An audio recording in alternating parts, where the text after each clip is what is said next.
dizendo, né, antes de iniciarmos propriamente, um esclarecimento de grande importância que se faz necessário, né, a respeito do Cristo. Que o Cristo não é um guia religioso, o Cristo é um guia de consciências, e essa é uma constatação que, quando entendido, ela cala profundamente em nossos corações, e realmente provoca maravilhas. E é simples, porque as lições deixadas por Jesus no Evangelho não foram proferidas dentro de templos religiosos. Isso porque elas foram destinadas para o tempo sagrado do nosso coração. E diante dessa constatação, coloco que o que aprendemos com a doutrina dos espíritos, codificada por Kardec, observe que eu disse, né, codificada, e não criada, porque a doutrina é dos espíritos, ou seja, transmitida e inspirada pelos espíritos, mesmo porque a possibilidade de comunicação com os espíritos prosperava consideravelmente mundo afora durante o decorrer do século XIX. Fato esse que atraiu o interesse de variados grupos de pessoas interessadas na experimentação científica desses fenômenos, que comprovavam a existência de vida após a morte.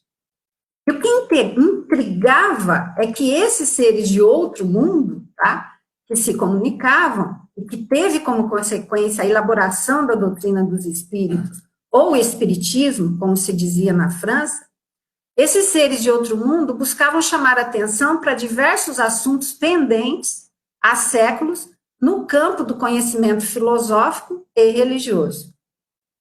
E este foi o fenômeno, ou mesmo o fato impulsionador para que Allan Kardec desse início às suas pesquisas a respeito deste acontecimento muito comum em Paris, no ano de 1853. Portanto, o que aprendemos com a doutrina dos espíritos é que ela não veio criar fatos, mesmo porque o mundo espiritual é pré-existente. A doutrina espírita, através de Kardec, observou o mundo espiritual, debruçou-se sobre os fenômenos espirituais, entrou em contato com este mundo. Entrou em contato com este mundo? Mas como? Como entrar em contato com o mundo espiritual? Através de médiuns. E assim, o ilustre codificador nos colocou diante das leis que regem o mundo espiritual e suas relações com o mundo corpóreo. E não podemos esquecer que sempre inspirado e conduzido pelos espíritos. Mas, Andréia, será que não foi o demônio ou o capeta que coordenava esses espíritos? Porque como ele sabia que não era um espírito mau? É simples. Leiamos atentamente a obra, ou os 5 livros que compõem a doutrina dos espíritos, que são eles: Livro dos Espíritos, Livro dos Médiuns, Evangelho segundo o Espiritismo, O Céu e o Inferno e a Gênese. E atentemos para o fato que ali não temos uma única linha que fala sobre fazer o mal, sobre ser mal, sobre pensar no mal. Muito pelo contrário.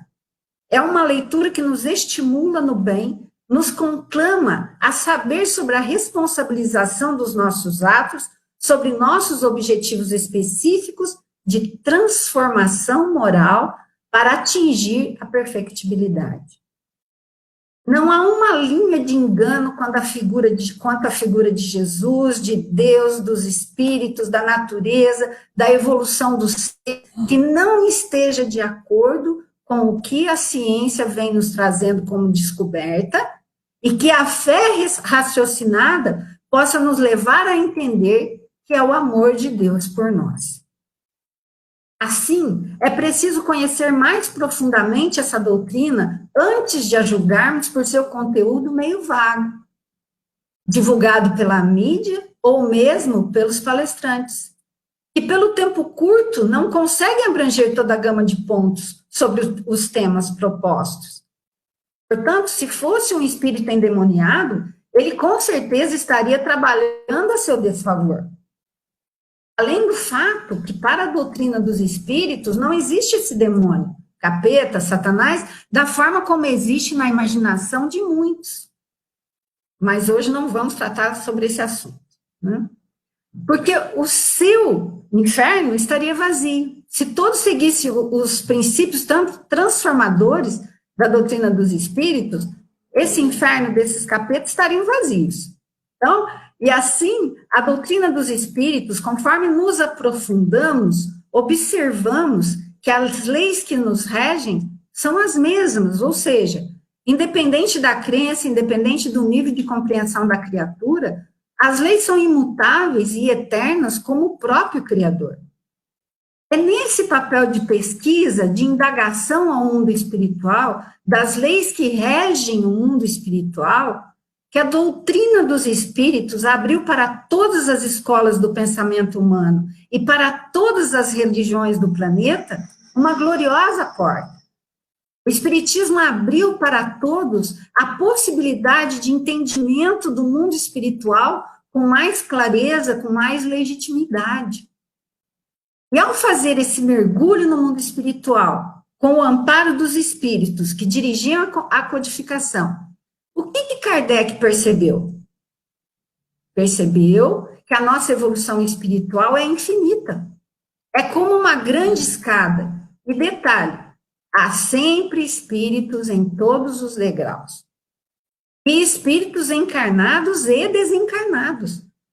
Em cada degrau, segundo o seu grau de evolução. E assim observamos que também a visão de um espírito encarnado ou desencarnado depende do degrau em que ele está posicionado na escala evolutiva. Esta é uma constatação singela, mas muito relevante. Portanto, se há homens de ciência na Terra, se há mulheres de ciência na Terra, há também espíritos masculinos e espíritos femininos dedicados à ciência no mundo espiritual em todos os níveis. Se há artistas no mundo físico, há também artistas no mundo espiritual. Escritores no plano físico, escritores no mundo espiritual. Filósofos encarnados e filósofos desencarnados. Cada qual no seu nível evolutivo. Cada um equacionando, observando, analisando a vida, dependendo do degrau onde está situado nessa escala evolutiva. Portanto, seria demais, seria imprudente da nossa parte exigir de um cientista ou de um filósofo, de qualquer um de nós, que está posicionado em um determinado degrau da evolução, que tenhamos a visão abrangente de um cientista, ou de um filósofo, ou de mesmo um espírito superior, que está um degrau acima. Porque quem mais sobe, lógico, numa escada quem mais sobe, o que acontece? Mais enxerga. Mas estaremos sempre ascendendo, todos nós, subindo, sempre nos aproximando do centro da criação divina, que é a luz imperecível, que é o nosso Pai. Como diz o evangelista Tiago, na sua epístola, capítulo 1, versículo 17, toda boa dádiva e todo dom perfeito vem do alto, descendendo do Pai das luzes, em quem não há mudança nem sombra de variação. Deus, portanto, é a luz a qual não há sombra de variação nenhuma, porque o Criador é imutável, imperecível. E na primeira pergunta do Livro dos Espíritos, temos a mais intrigante das perguntas feitas por um encarnado, no caso Kardec. O que é Deus? E a resposta mais sábia dada pelos desencarnados: Deus é a inteligência suprema, causa primeira de todas as coisas. E é assim que a doutrina dos espíritos nos apresenta Deus. E, portanto, é por isso que dizemos que a doutrina dos espíritos é o cristianismo redivivo, que ajuda e ajudará ainda muito a humanidade na construção da tão sonhada, da tão esperada nova era da humanidade. E vejam, não menosprezando qualquer outro modo de acreditar, porque a doutrina dos espíritos vem para complementar. Assim como eu tenho, e vocês também, amigos católicos, protestantes, enfim, vários segmentos religiosos que continuam com sua religião, com seus dogmas, mas acreditam em reencarnação, em lei de causa e efeito. E esse é o papel da doutrina dos espíritos, nos colocarmos face a face, frente a frente, com a razão da nossa existência e o cuidado que devemos ter com a nossa existência. E, amigos, de todos os quadrantes do mundo, desde as cidades mais remotas do interior até as grandes metrópoles, todos os dias partem pelo barco da morte física milhares e milhares de espíritos em direção ao mundo espiritual. Igualmente, diariamente, nas maternidades espalhadas pelo mundo inteiro, voltam à vida física milhares e milhares de espíritos vinculados ao planeta com tarefas definidas, tarefas específicas. E muitos com um conjunto de dores e experiências que devem encarar, que devem suportar, visando seu burilamento íntimo.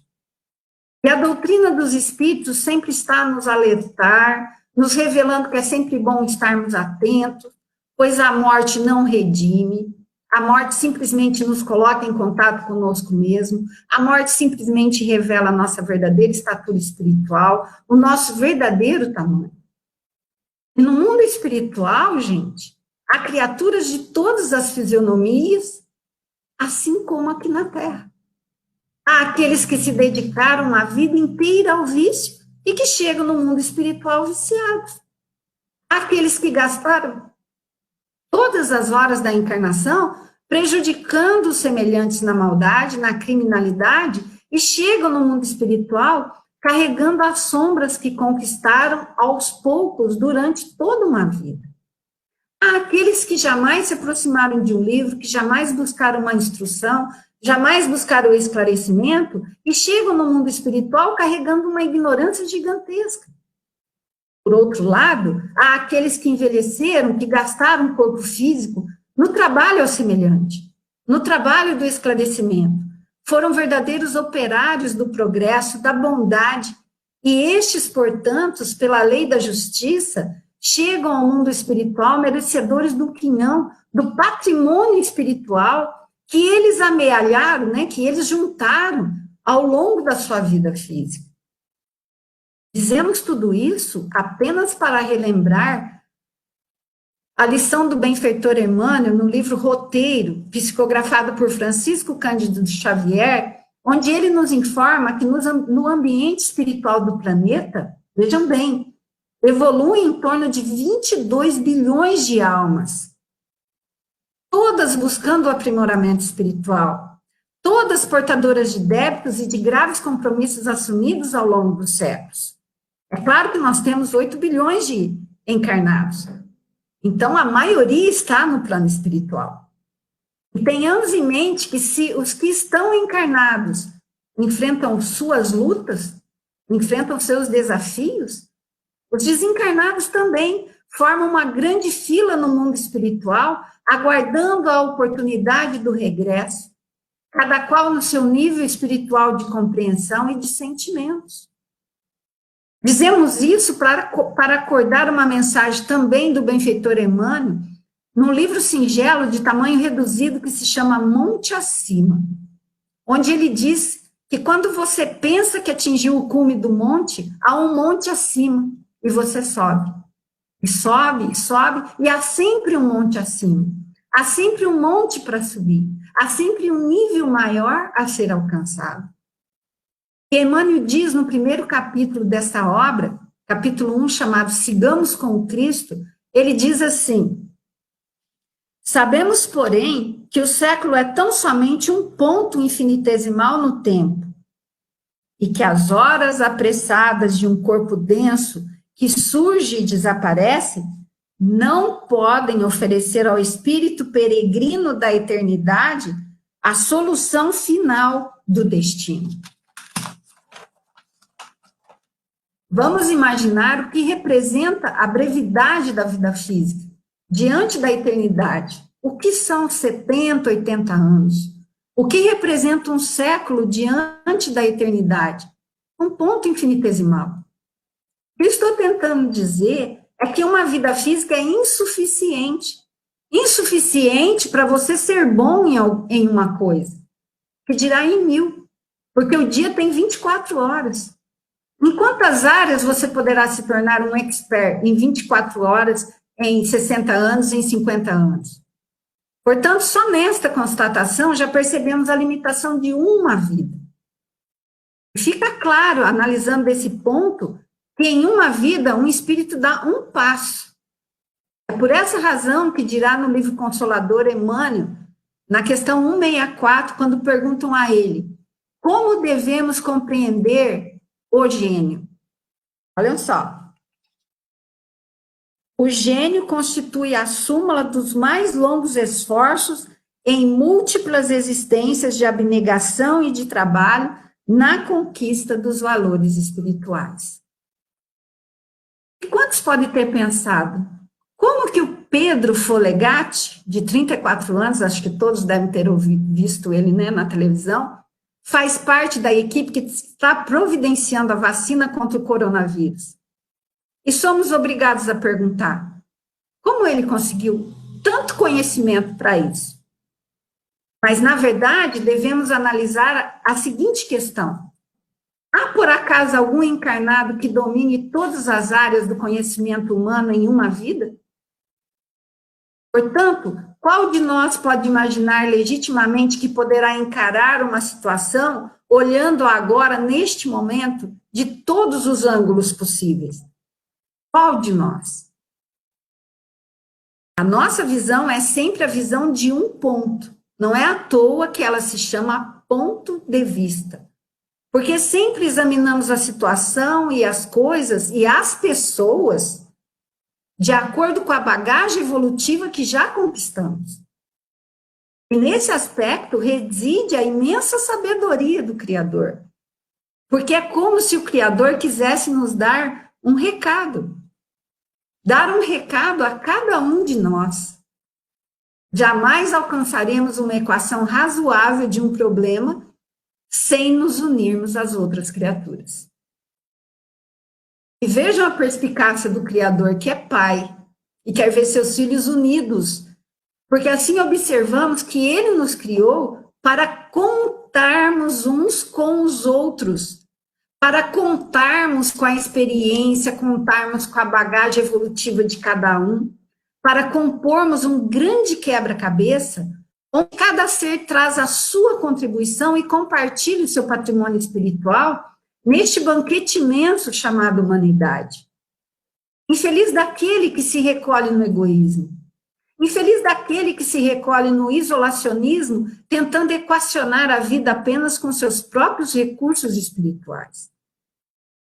É por isso que Emmanuel vai dizer, somos um na humanidade total.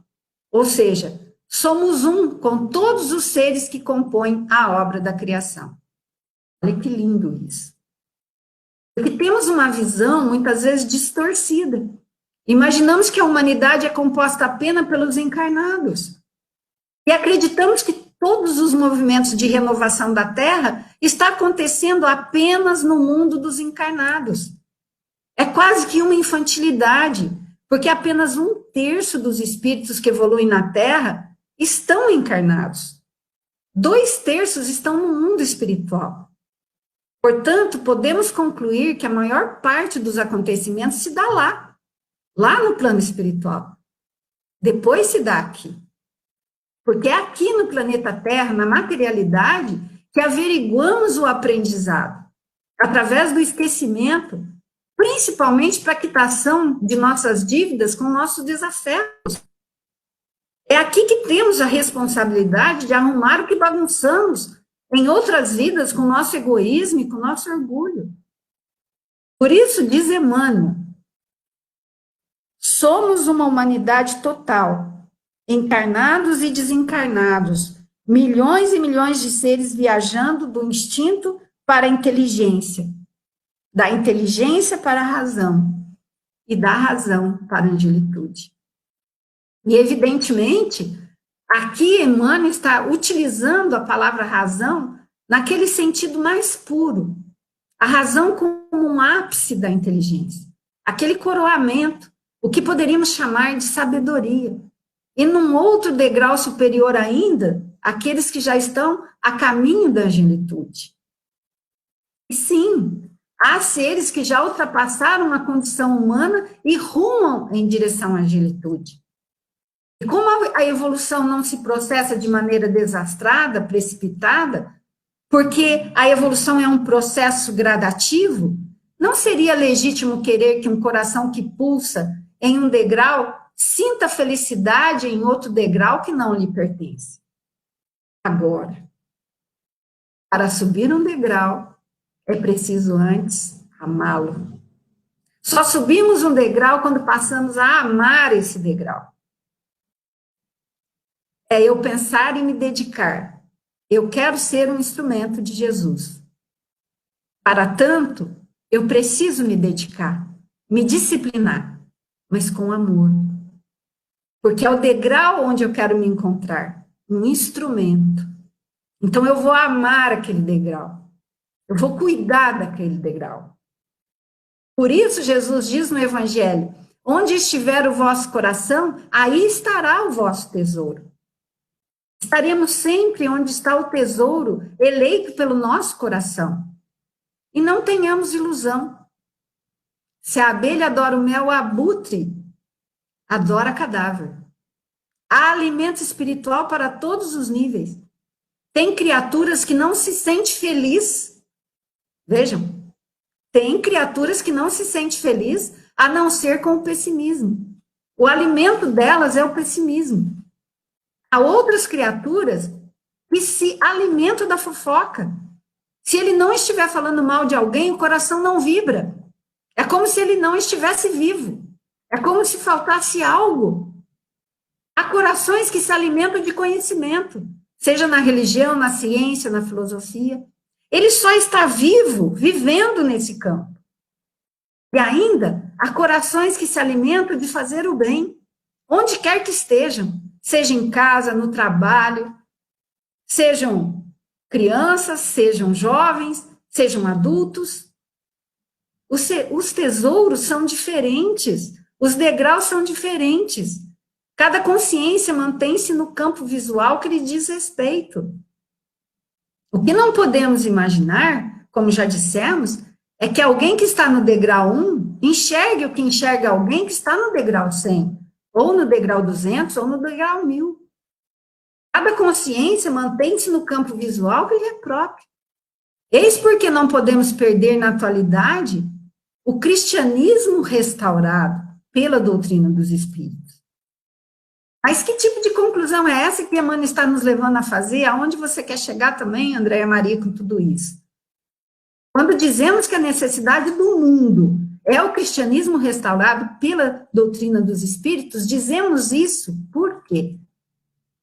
Aqui é preciso fazer algumas observações, ou seja, quando a doutrina dos espíritos diz cristianismo restaurado, ela não está falando do Cristo pregado na cruz.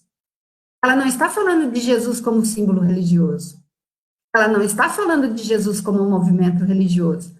E muito menos ela não está falando de Jesus como um movimento político ou como um movimento econômico. Quando a doutrina dos espíritos fala de Jesus, ela fala do governador espiritual do planeta, que está bilhões e bilhões de anos na nossa frente. Portanto, tem uma visão de Deus e da criação imensamente superior à de cada um de nós. Ele já trilhou caminhos que sequer sonhamos percorrer. Jesus é um espírito que já alcançou tanto, um espírito que está tão à frente, que evidentemente tem condições de guiar, tem condições de ser o guia, tem condições de ser um modelo de conduta genuíno. Tem condições de ser modelo de conduta sem as mazelas e os vícios que pertencem à nossa condição humana. É sobre esse Jesus que a doutrina dos espíritos praticamente tem gritado para o mundo, e que o mundo já está parando para ouvir. É sobre esse Jesus que os espíritos querem nos falar. É sobre esse Jesus que a doutrina dos Espíritos quer nos acalentar o coração, quer nos fortalecer. É o Jesus que desceu da cruz e caminha ao nosso lado, orientando, educando, corrigindo, amparando, consolando, esclarecendo, puxando a orelha, conduzindo, protegendo. Um guia que sabe o caminho porque já o percorreu. Ouçamos nosso guia, Jesus, e nos inspiremos nesse modelo intocável de amor. E que Jesus nos abençoe e fortaleça o intento da transformação. E não nos esqueçamos que Jesus está no leme da nave-mãe. E não nos esqueçamos de que a doutrina dos Espíritos vem gritando aos nossos ouvidos. E se vocês esquecerem de tudo que eu falei, diante dessa complicação toda aí que deu agora no começo, que fique uma frase.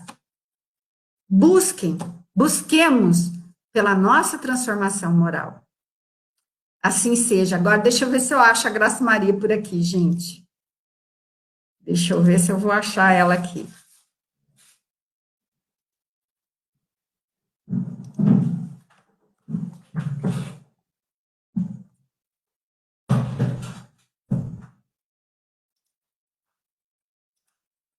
Graça, se você estiver me ouvindo, eu mandei de novo convite para você no WhatsApp, ver se você consegue entrar. Para você fazer a prece final para a gente. Ver se você consegue entrar aí. Não estou vendo você. Se você não entrar, eu vou fazer a prece final.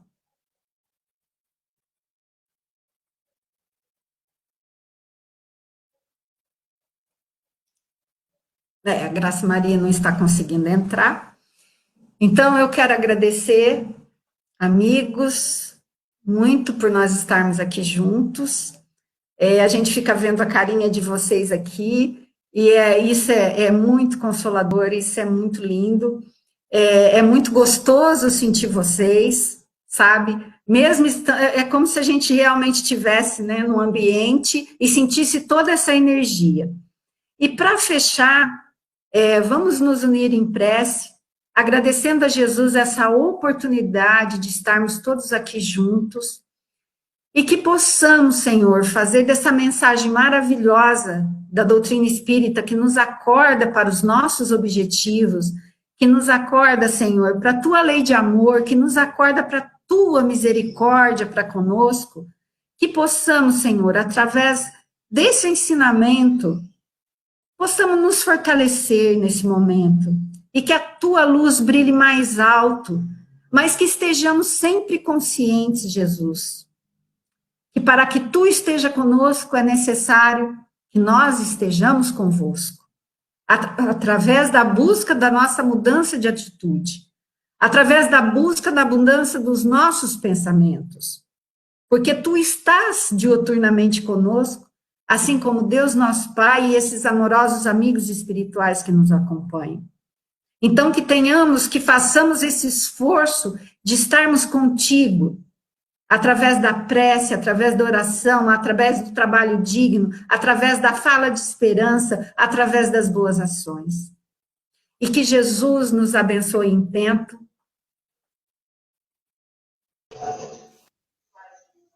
Estarmos todos juntos. E a Graça Maria voltou.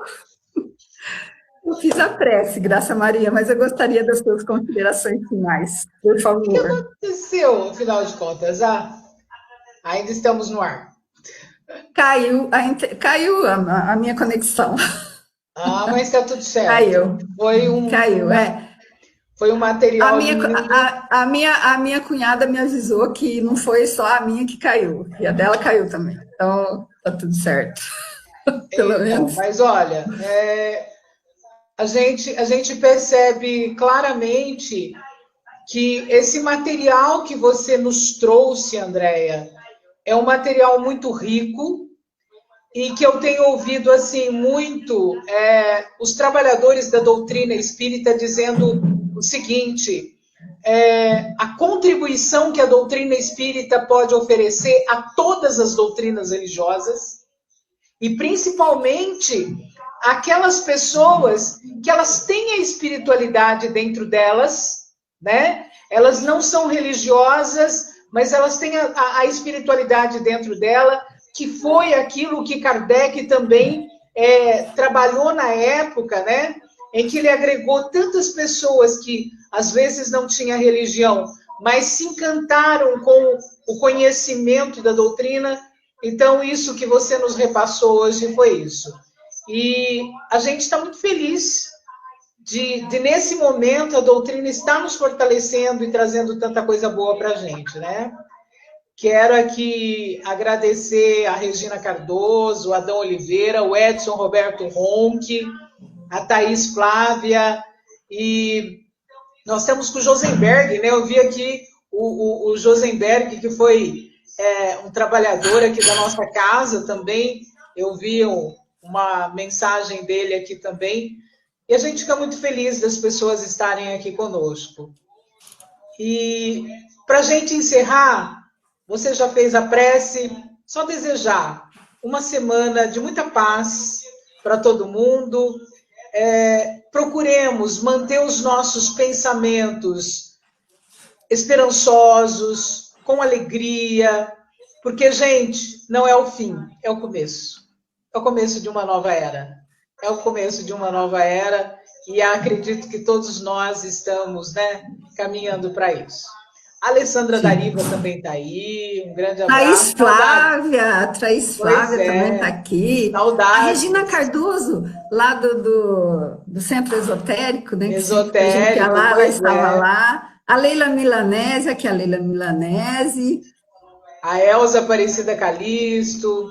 Está todo mundo aqui conosco. A de Baiti. A Rosa Vita também. Um grande abraço para todo mundo. Que bom, né, Graça? A gente fica aqui falando o nome de todo mundo, mas é uma coisa tão gostosa, né? A gente sentir que está todo mundo envolvido. É muito bom, realmente. Mas, e dá até vontade de ficar conversando mais, né? Mas... Pois é. A dona Alfir, Jesus nosso governador, somos felizes e não valorizamos. Estamos aprendendo, amigo Alfir, estamos aprendendo a valorizar. Como você disse, né, que a gente está aprendendo aos pouquinhos. Hoje a mentalidade já começa a mudar, né, Andréia? Sim. E então, vamos, seguinte, né? Quinta-feira nós temos o Dr. José Márcio Coelho. José Márcio Coelho. Ele estará conosco com o tema, vamos ver aqui, silenciar a mente e ouvir a Deus. Todos, quinta-feira. É isso. Quinta-feira, 8 da manhã, com o Dr. José Márcio. Vamos aguardar quando nós silenciamos a mente, vem a intuição, vem a inspiração e tudo fica melhor. Com certeza. Com certeza. Então, um grande beijo a todos, um grande abraço, Graça Maria.